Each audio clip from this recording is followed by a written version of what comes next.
We just saw Bohemian Rhapsody.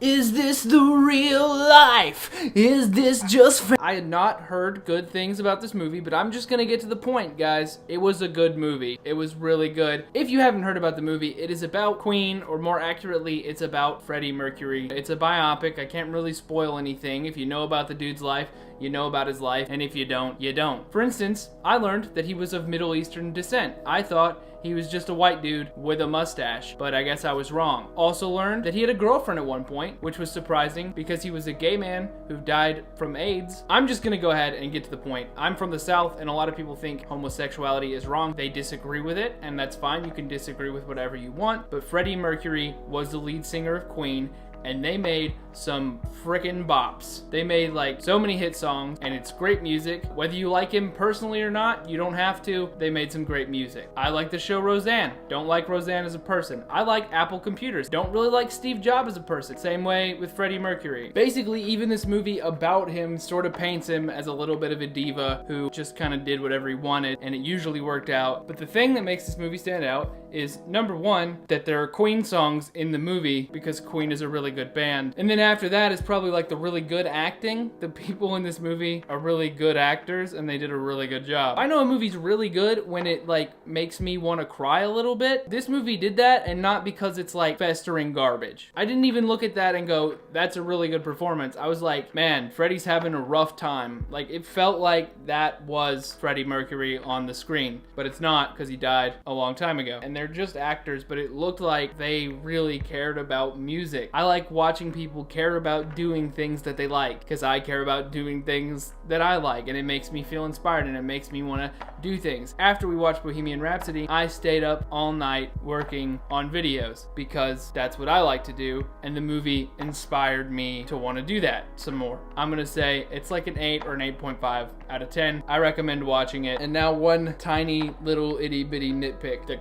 end of the movie kind of made it seem like he was gonna die like on stage, or he was wrapping up his business, he was finishing up, but like the dude didn't die for like another 5 years, so that seems kind of weird. And then also Hannah said to me that like they were fine with him going solo a little bit, like one of the other members was already doing that. That's like the second act tension thing, like he goes and does his own solo act and leaves the band, and they're like, we hate you now. I mean, they made up with him pretty easily when he finally decided to stop being a jerk, but if they didn't think he was a jerk for doing it, that kind of makes him seem not as bad, and it kind of takes away the tension. So I guess I understand why that's placed there, but again, it's kind of weird in a biopic to like artificially insert stuff in. I don't know. So yeah, that's all I have. That's all the gripes I have about it. It was a good movie. I definitely recommend checking it out. I'll see you guys next time. Bicycle, McCordians.